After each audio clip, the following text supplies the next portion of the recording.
짠, 그럼 볼게요. 초현실주의 1문단입니다. 문단 번호 달아주세요.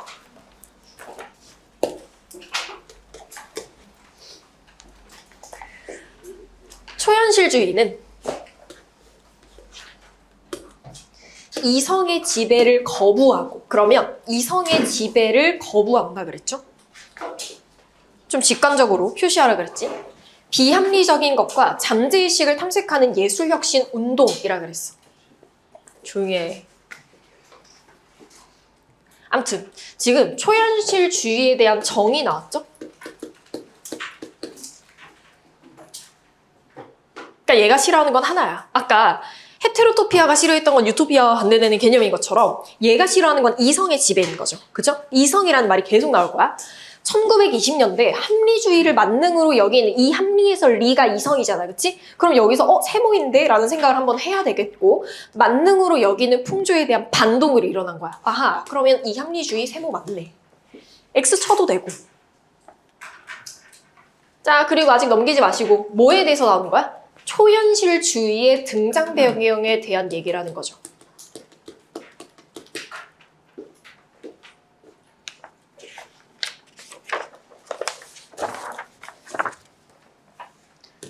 다 있으면 넘어가.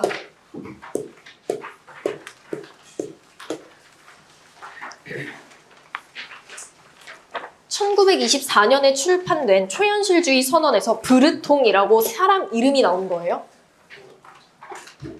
아까 누구 나왔죠? 푸코 나왔죠? 그거에 비해서 두 번째, 이성, 논리성, 합리성 보자마자 나는 이거 세모인데? 라고 생각을 했어. 의식적 사고 등의 어떤 법칙이나 규율에도 구속되지 않는 완전한 정신적 자유를 주장했다. 그러니까 이거 다 세모인 거야. 그치? 그래서 그냥 저 귀찮으니까 그냥 다 세모 쳐놨고요. 그러니까 이런 것들이 구속받지 않아야 된다라는 거야. 그래야지 자유, 온전한 자유. 의식적 사고 등, 얘도 세모죠. 어떤 법칙이나 규율에도, 그러니까 이것도 세모야. 알겠지? 근데 세모인데 중요한 단어라서 제가 밑줄만 쳐놓을게요. 다른 색깔로 현관판 칠까 우리? 이거는 내가 다른 색깔로 현관판 칠게요. 어떤 법칙이나 규율. 내가 좀 이따 이거랑 바꿀 수 있는 거 찾아봐 라고 할 거야. 아무튼 이거에도 구속되지 않는 완전한 정신적 자유를 주장했다. 그래서 초현실주의라고 하는 건 어떤 것에서 구속되지 않는 완전한 정신적 자유를 말하는 거구나 라고 하면 되지.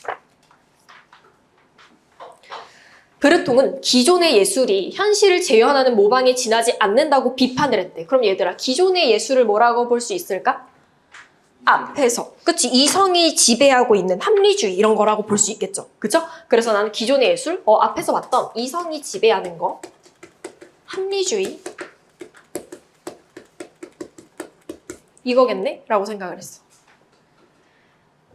현실을 재현하는 모방, 그러니까 이거 하지 말라라는 거잖아. 지나지 않는다고 비판을 하고, 이성에서 해방된 순수한 상상력과 무의식으로 예술이 창조되어야 한다라고 했대. 예술이 어떻게 창조되어야 되는지 방향성을 제시한 거죠. 이성에서 해방된 순수한 상상력과 무의식으로 예술이 창조되어야 한다. 여기에서 제일 중요한 단어 2개가 지금 나왔어요. 자, 일단 나지문에서 제일 중요한 거 2개만 고르세요 하면 얘예요. 상상력이랑 무의식.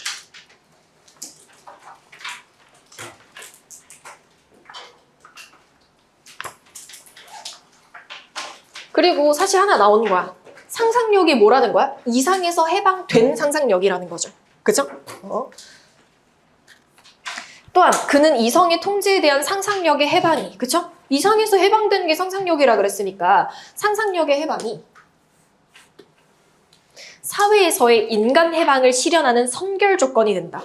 엄청 중요하겠죠. 선결 조건이라고 하는 건 얘가 무조건 전제가 돼야지 이 결과가 나올 수 있어 라는 거니까 순서 진짜 중요하다라는 거야. 상상력의 해방이 사회에서 인간 해방을 실현하는 조건이 된다.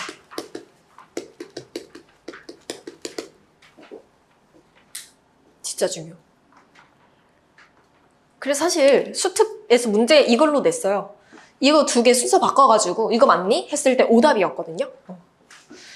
상상력이 예술의 창조를 위한 아이디어에 그치지 않고 사회에 엄청난 영향을 미칠 수 있는 혁명적인 힘이라고 강조했다.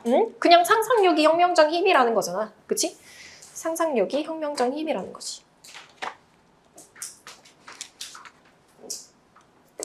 자, 얘도 우리가 형광펜을 치면서 읽어볼게요. 당연히 중요한 시어는 얘네 두 개라고 했어요. 자, 이 브르통이라는 사람이 어떻게 말했냐면 이성에서 해방된 순수한 상상력과 무의식으로 예술이 창조되어야 한다 라고 본 사람이고, 여기 다 중요한 거야. 이성 통제에 대한 상상력의 해방이 사회에서의 인간 해방을 실현하는 조건이 된다.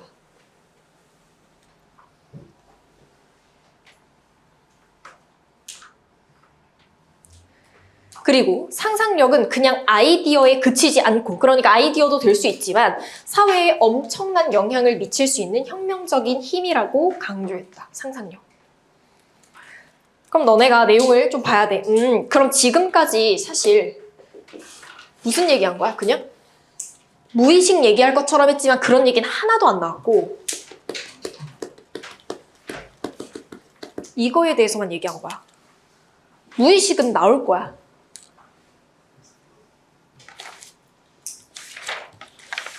자, 그럼 1문단 우리가 오른쪽에 정리해볼까?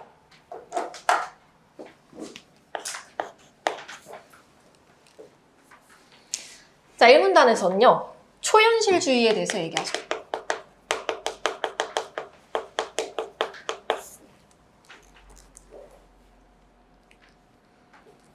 앞에서 이제 전문장, 여기엔 당연히 초현실주의 없죠. 그 앞에 전문장 말하는 거야. 자, 초현실주의의 정의가 뭐였죠?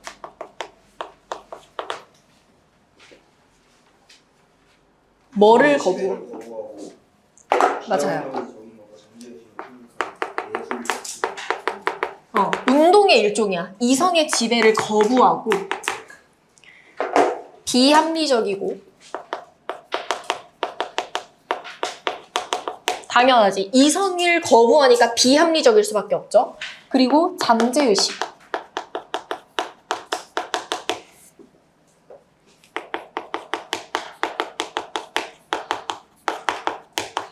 탐색하는 예술 혁신 운동이에요.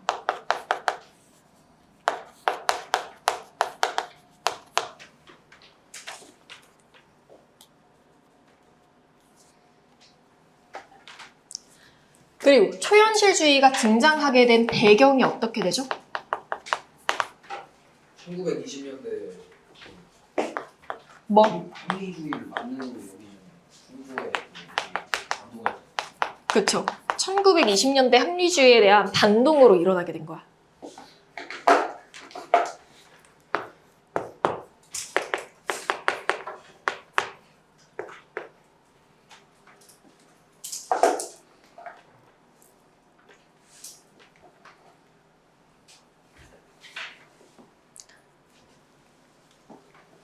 네, 그래서 이제 그 당시 얘기를 했겠죠.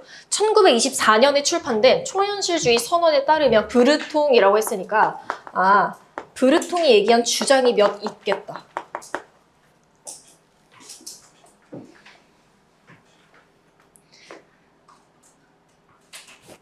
네, 뭐를 주장했죠? 첫 번째, 어떠한 법칙이나 규율에 구속되지 않는다.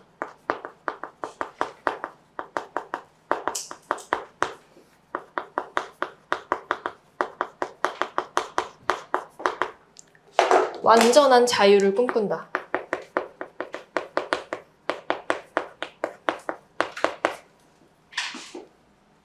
정신적 자유죠.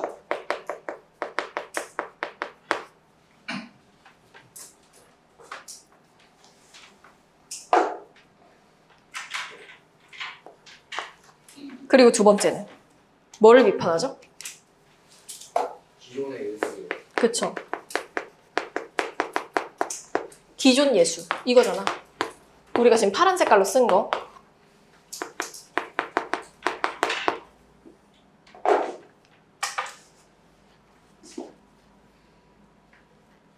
자, 뭐를 통해서 예술 창조를 해야 된다? 이성에서 해방된 신성한 상상력과 무의식. 그쵸. 상상력이라고 하는 건 이성에서 이제 벗어나는 거. 그리고 무의식을 통해서 예술을 만들어야 된다. 그러니까 이성 없애고 합리주의 없애고 논리 없애고 기존 예술, 그러니까 그런 것들 다 기존 예술이라고 하니까 그런 걸 없애서 상상력을 바탕으로 무의식을 넣어서 예술을 창조해야 된다. 그리고 세 번째,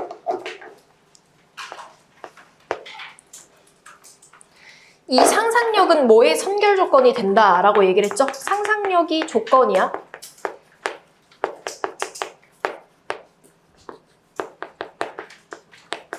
상상력이 있어야 어떤 결과가 나온다라고 하니? 사회에서 인간 해방. 그쵸. 사회의 인간 해방.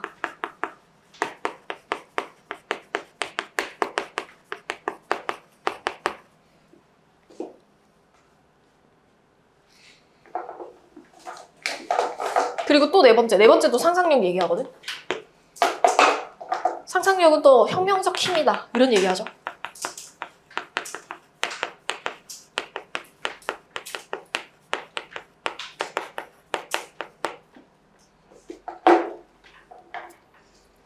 이게 1문단이었고 2문단 내용은 이제 무의식에 대한 이야기가 나올 거야.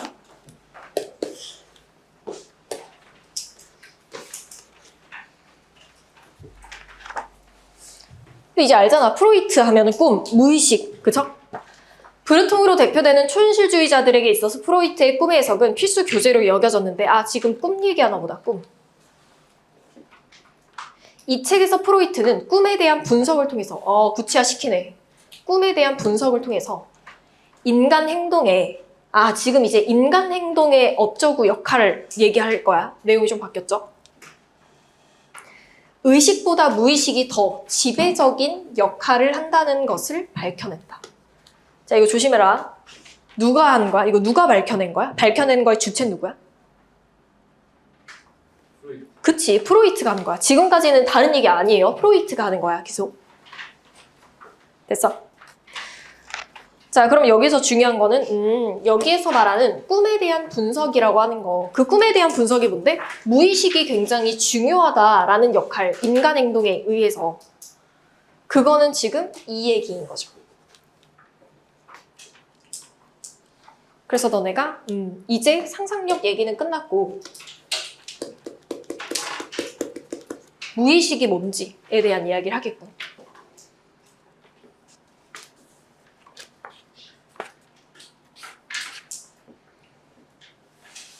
넘길게요.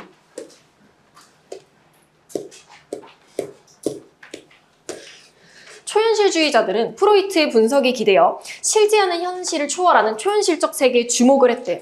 그러니까 지금 내용이 또 초현실주의자들 들어온 거죠. 프로이트의 분석에 기댔대. 그러면 너네한테 물어볼게. 자, 여기서 말하는 프로이트의 분석이 뭔데?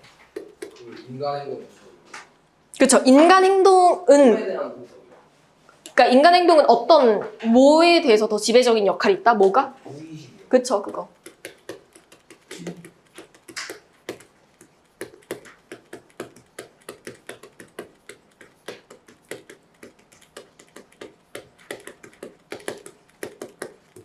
인간 행동은 무의식이 지배적인 역할을 한다라는 거.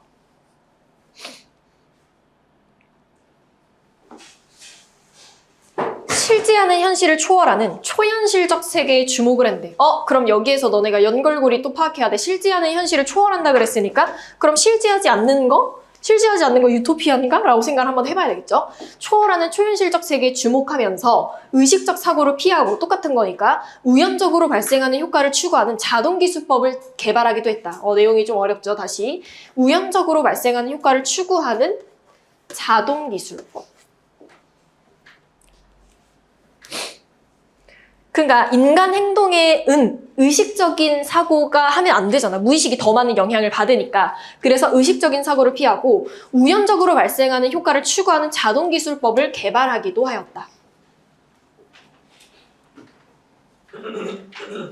그러니까 이게 지금 다 프로이트의 분석 때문에 이런 걸 할 수 있게 되는 거죠.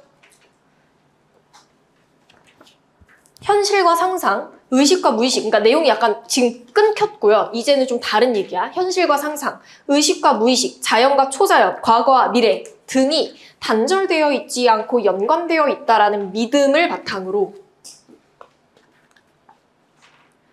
전혀 어울리지 않고 대립하는 요소들을 결합하기도 하였는데 이거를 바탕으로 이거를 결합했대. 그게 바로 그러니까 이거 지금 무슨 말 하는 거냐면 초현실주의의 그 화폭에 대해서 얘기하는 거예요. 화풍. 보면은 너네가 지금 이해가 안 될 거야. 어떤 거냐면 우리 책에서 그 프린트에서 뒤로 넘기시면요. 4번 문제 있어요. 4번 문제의 그림 뭐야? 넘기세요. 3장 넘기면 나오거든? 그치? 이런 거 말하는 거야. 말도 안 되는 그림. 그치? 그래서 진짜 전혀 어울리지 않는 거잖아. 해변가에 돌이 있는 건 어울릴 수 있어요. 그런데 이 배치가 이상하고 돌 위에 또 성이 있거든요. 어울리지 않는 거를 계속 배치하는 거야. 이게 초현실주의라고. 알았지? 그러니까 그런 걸 얘기하는 거야. 다시 결합하기도 하였는데 이러한 작업을 적극적으로 수행한 초현실주의 미술가가 르네 마그리트다.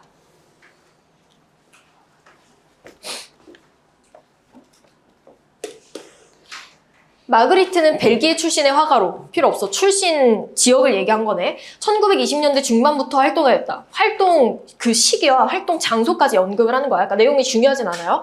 마그리트는 정교한 리얼리즘을 활용하였기 때문에 이 사람은 있는 그대로 그리는 걸 좋아했대 원래. 근데 초현실주의는 뭐를 그려야 돼? 현실과 어울리지 않는 거, 대립적인 이미지 막 배치하고 이래야 되는데 그러다 보니까 이 사람이 초현실주의자로 인정받지를 못한 거야. 있는 그대로를 그리는 사람이었으니까. 이따가 그가 적극적으로 활용한 대페이지만 기법이 대페이지만 기법이라는 게 있대요.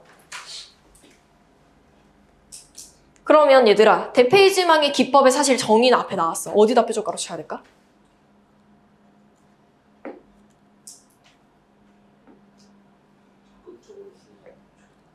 대리만 여기 가라. 이거인 거야. 대립하는 요소를 결합한 게 대페이지망 기법이에요.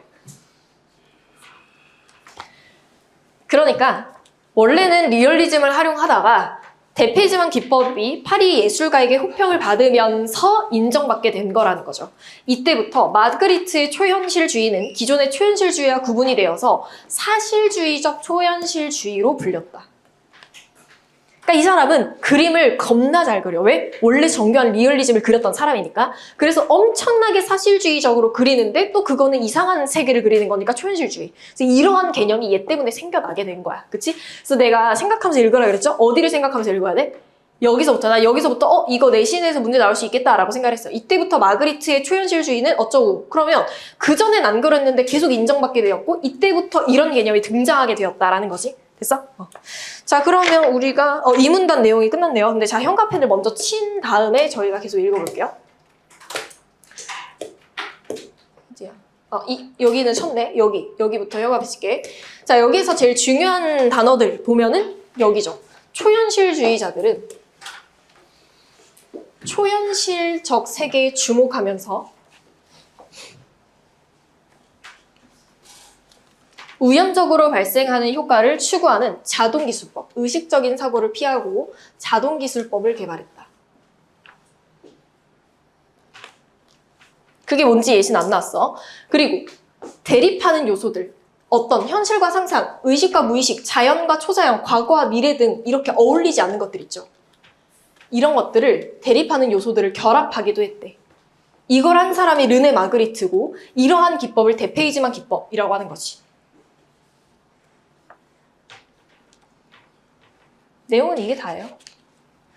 자, 그럼 저희가 이 문단 정리해봐야 되겠네.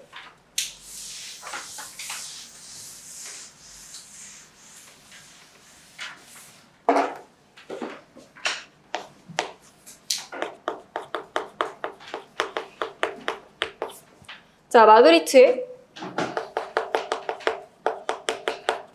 사실주의,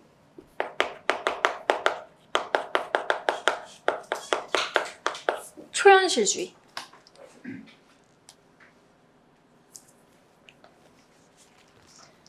자, 이거의 배경은 어때요? 프로이트 나와요. 그쵸?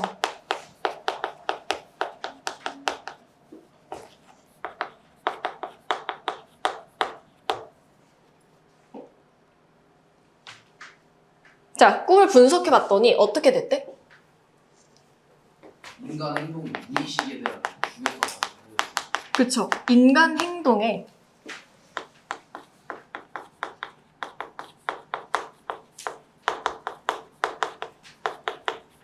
지배적인 역할이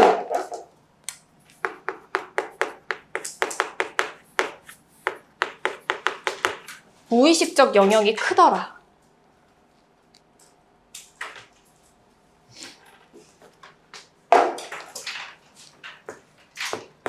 그래서 이런 걸 바탕으로 뭐를 개발하게 되죠? 자동 기술법. 그렇죠. 자동 기술법을 개발하게 되죠.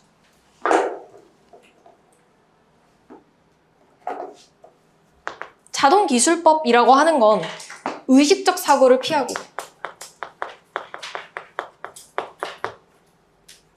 우연적으로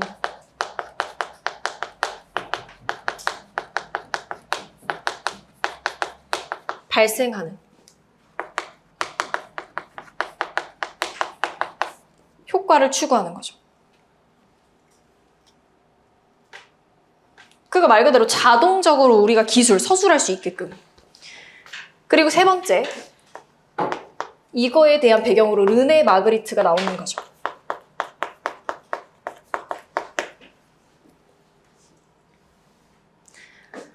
자, 이 사람의 작업물을 보면은 어떤 것들을 결합하죠? 대립하는 리얼리즘과 대립하는 요소들을 결합하는 거죠. 왜? 용기 내서 대답했잖아.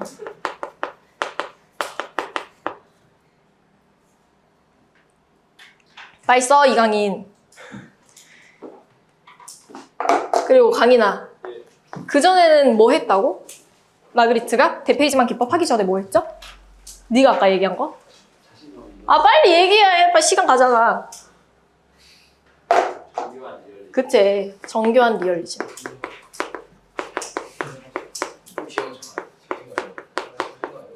그러니까 나 귀여운 거에 약한 거 알고 귀여운 척 하면서 또 아무튼 정교한 리얼리즘을 바탕으로 이 사람이 제일 중요한 건 이거죠. 대페이지만 기법.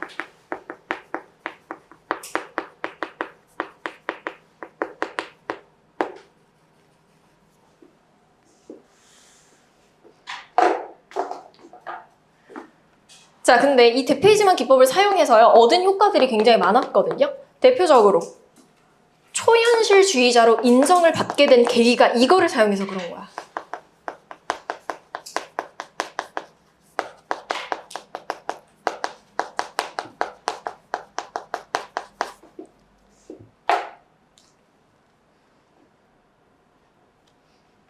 그리고 전문가들이 뭘 받겠어?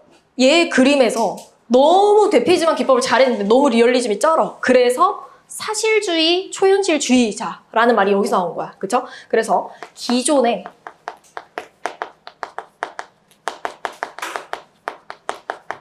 초현실주의와 구분되는 사실주의적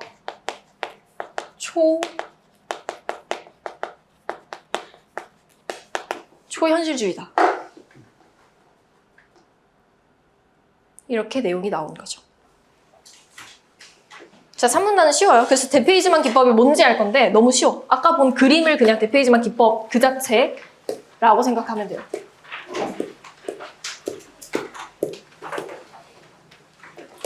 자, 마지막 3문단입니다.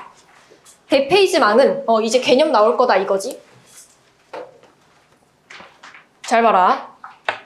아까 그림 봤지만 그림 겁나 잘 그렸죠. 해변의 파도 같은 것도 사실적으로 묘사했고 바위의 그 원근 이런 것도 명암 이런 것도 엄청 잘 그렸단 말이야. 그러니까 그게 지금 뭐야? 현실 세계 안에 있는 사물이잖아. 그래서 여기 보시면 현실 세계의 사물을 그치? 실제 있는 거 해변, 돌, 성 이런 것들을 완전히 낯선 곳에 두어. 어떻게 성이 돌 위에 있냐 말이 안 되잖아. 그리고 돌이 어떻게 해변 위에 있어. 그치? 완전히 낯선 곳에 두어 비현실적이고 비합리적으로 보이게 하는 것인데 그치? 얘는 초현실주의자이기 때문에 합리적일 수가 없어요. 그쵸? 마그리트는 사물을 전혀 예기치 않은 공간에 배치하기도 하고 평범한 사물을 극대화하기도 한다. 그러니까 이거 두 개야, 나 얘들아. 완전히 낯선 곳에 두기도 하고요. 아니면은 사물을 겁나 크게 그려. 봐봐, 돌 그렇게 큰 거 봤어, 너네? 없잖아. 불안함과 기묘함을 불러일으키기도 한다.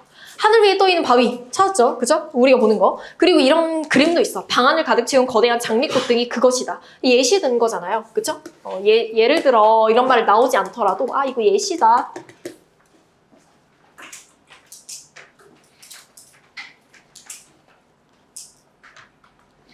마그리트는 초현실주의적 사고는 상상된 것이지만 초현실주의의 현실은 세상의 현실과 같은 종류의 것이다 라고 했대요. 아무튼 얘 분석하기 전에 인용했어.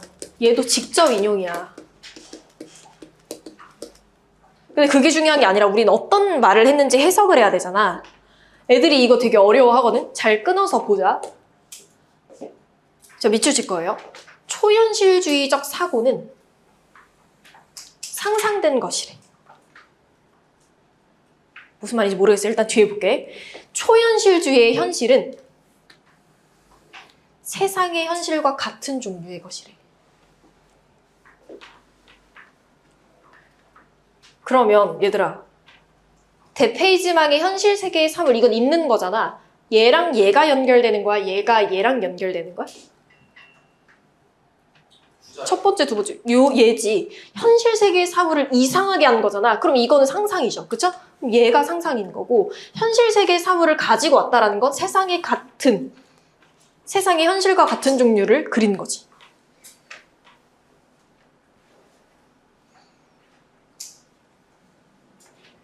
그러니까 얘도 뭐라는 거야? 초현실주의. 그러니까 말 그대로 막 현실을 초월하는 것 같지만 사실은 현실에 있는 거로 그려서 현실에 없는 것처럼 배치하고 표현했다. 그냥 이 뜻인 거야. 알았지?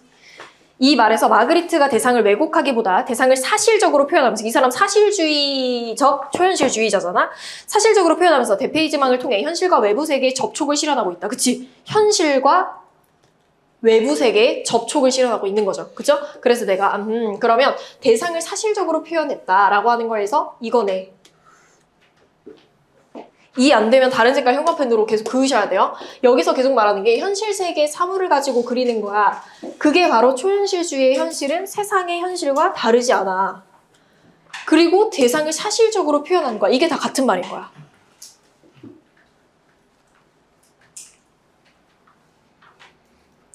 대페이지망을 통해 현실과 외부 세계의 접촉을 실현하고 있다. 이거잖아, 현실. 그쵸? 현실과 외부 세계의 접촉을 실현하고 있다. 내용은 끝났고 3문단 내용 정리해볼게요.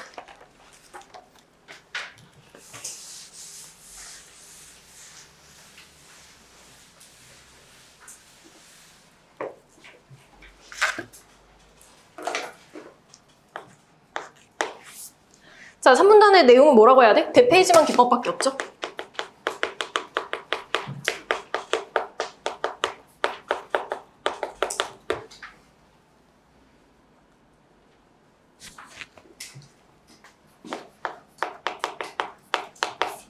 대페이지망 기법의 개념. 현실 세계의 사물을 완전히 낯선 비현실적이고 비합리적으로 이해하는 것이죠. 그쵸. 현실 세계의 사물을 이게 대상이야. 대페이지망 기법 일단 이거를 사용해야 돼요. 그리고 낯선 곳에 배치하거나 근데 여기서 2개 써보자. 낯선 곳에 배치하는 것도 내가 모두 된다 그랬죠? 그쵸. 저거 2개.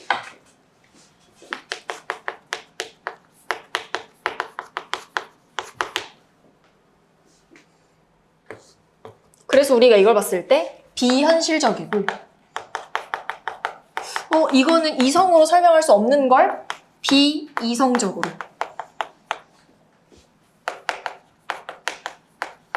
비합리성을 느끼게 하는 게 대페이지망 기법이라 그랬지. 이상한데? 라고. 일부러 그걸 의도하는 거야.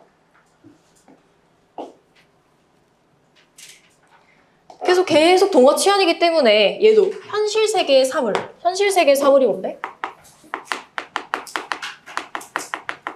여기서 우리 밑줄 친 거. 초현실주의의 현실.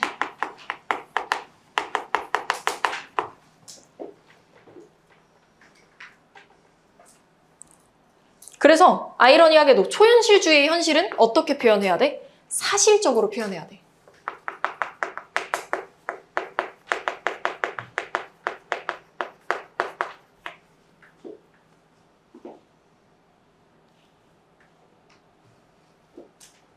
그리고 이건 뭐죠? 초현실주의의 상상이잖아. 사고잖아.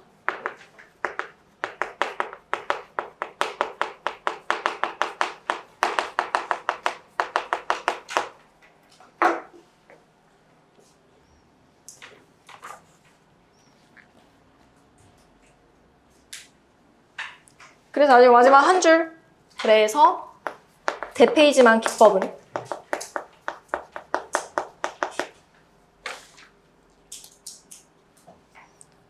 아무튼 뭐 현실이든 사고든 상상력이든 이걸 바탕해서 뭐를 실현한다? 현실과 외부의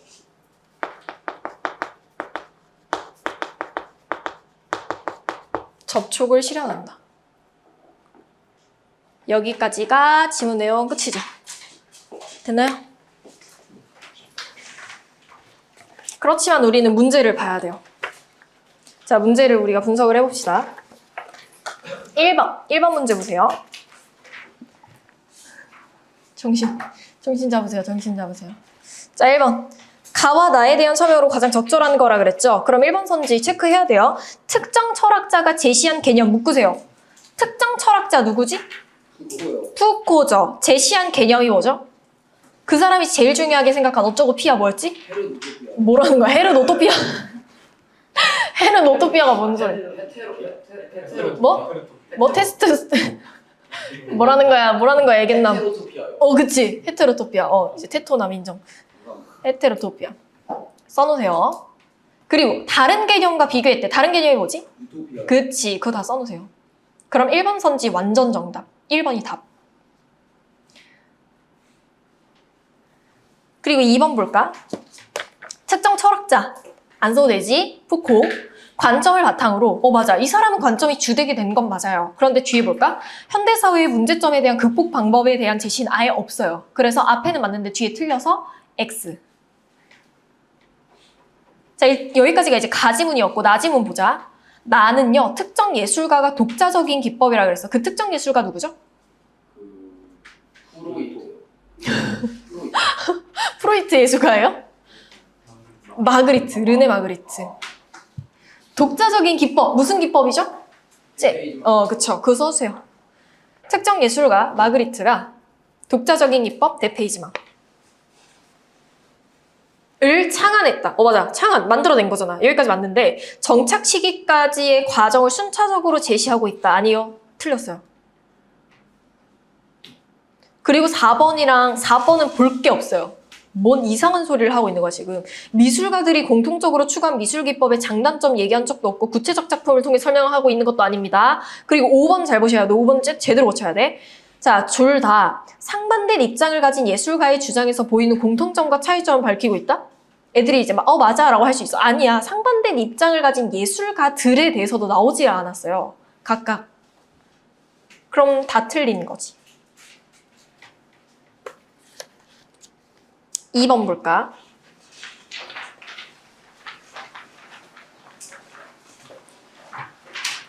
적절한 거야. 푸코는 다양성이 있는 사회에는 다채로운 모습의 유토피아가 실재한다고 보았다. 이거 보자마자 틀려요 라고 해야죠. 유토피아는 실재하지 않는 거니까 존재하지 않는 장소야. 그래서 실제에다가 X 치고 아닙니다 라고 넘어가시고 2번. 자, 물어볼게. 잘 기억하고 있나? 형광펜 치시는 게 좋을 것 같아요. 이원 선지에 어디다 치냐면 원시 사회에서 신성시된 장소에다가 형광펜 치세요.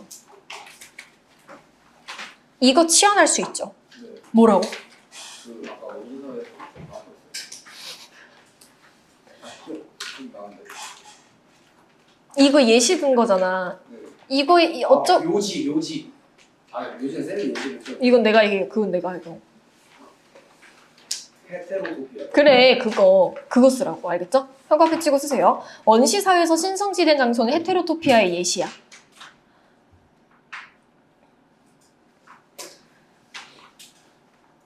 그런데 현실과 완벽하게 동질적 공간이라고 보면 안 되죠. 헤테로토피아는 이질적이고, 그치? 비균질적이기 때문에 동질적인 공간이라고 하시면 안 돼요. 빼서 쓰셔야 돼요. 아, 헤테로토피아는 이질적이었지? 라고.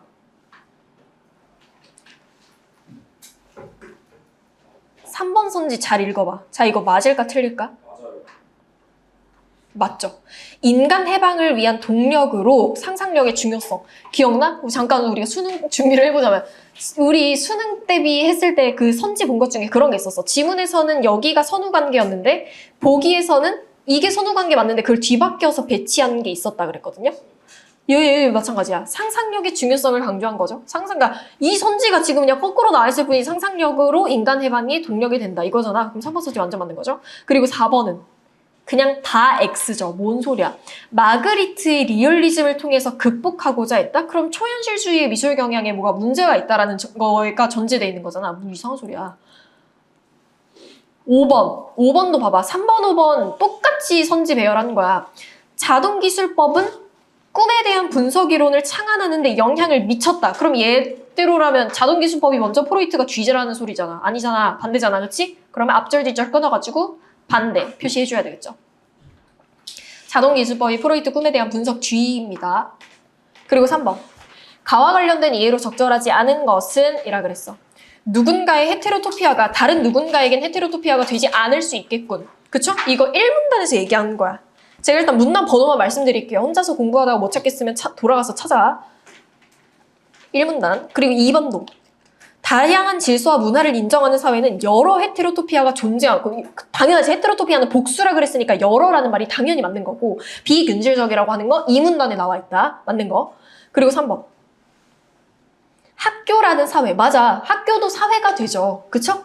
다수를 위해 만들어진 공간과 헤테로토피아의 정의가 그거였잖아. 다수를 위해 만들어진 공간과는 다르다라고 했어. 그럼 이것도 맞는 거지. 2문단에 있습니다. 이거 3번 선지. 그럼 얘들아 4번 시간 줄 테니까 틀리거든? 찾아보세요. 어디가 틀렸을지 한번 체크해보세요.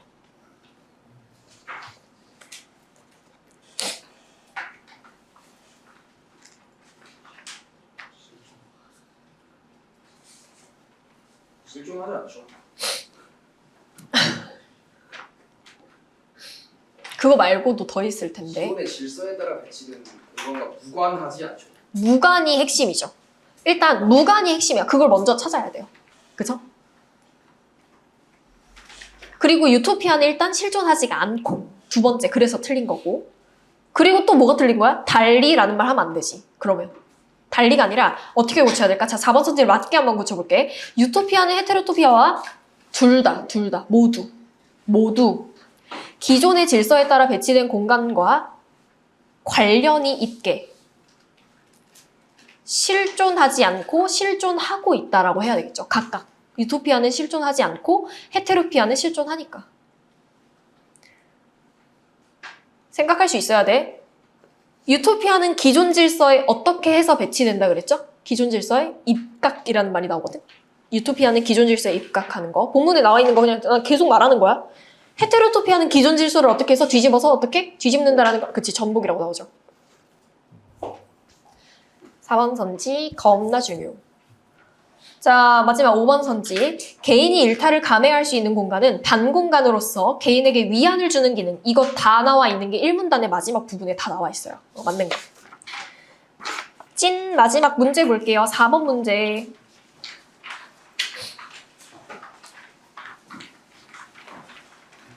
자, 적절하지 않은 겁니다. 분석해볼게요. 르네 마그리트가 그린 피레네의 성이라는 작품에는 해변 위에, 자 현관펜 칠게, 허공에 마치 UFO처럼 떠있는 육중한 바위의 모습까지 현관펜 쭉. 그럼 얘들아, 허공에 UFO에 떠있다라는 거는 바위가 있어야 할 공간이 아니잖아. 그래서 빼서 어떻게 써야 돼? 낯선 곳에 배치라고 써야죠. 낯선 곳에 배치. 낯 할 때 치읓 받침인 거 알지요? 낯선 곳에 배치.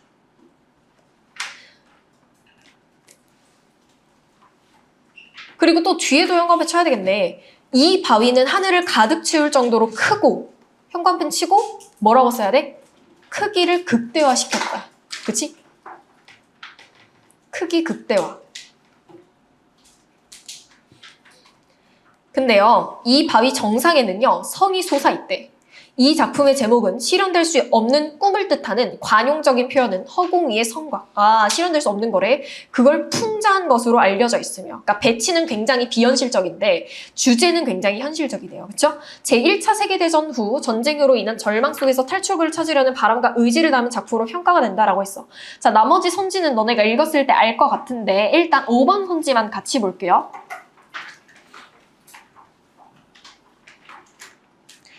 보기를 제대로 잘 읽었다면 5번 선지를 보자마자 10초 만에 틀렸다 라고 해야 되거든? 어디가 틀렸을까?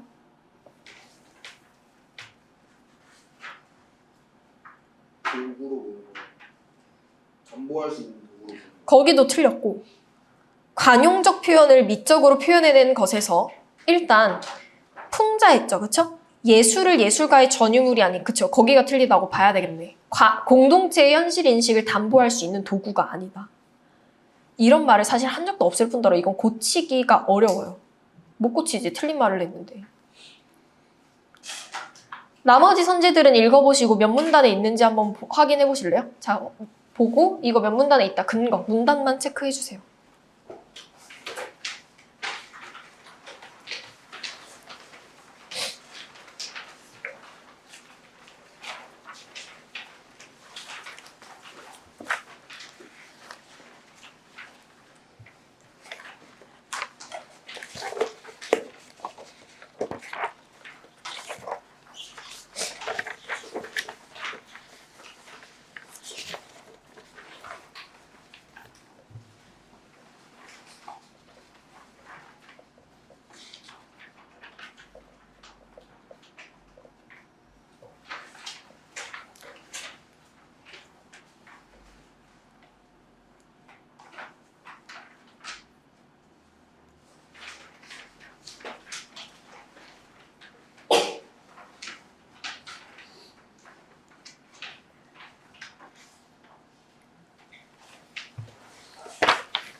네.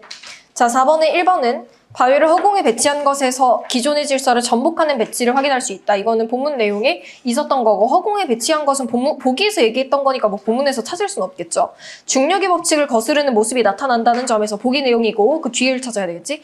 이성과 합리에 구애받지 않는다라는 걸 첫 번째에서 얘기를 했죠. 그리고 3번 현실 세계의 사물을 극대화한다라는 걸 통해서 너네가 맞아 이 얘기했었지 라고 체크를 해야 되고 그리고 4번 현실에 대한 반감의 상상력이 작용한 공간이라 그랬죠. 이것도 재구성해서 이것도 본문 내용에 있는 거. 이런 것들을 보면서 키워드구나 라고 체크하면 돼요. 됐죠? 네. 자, 그리고 이제 지문은 끝났고 저희 이제 맨 앞에 지문 볼 건데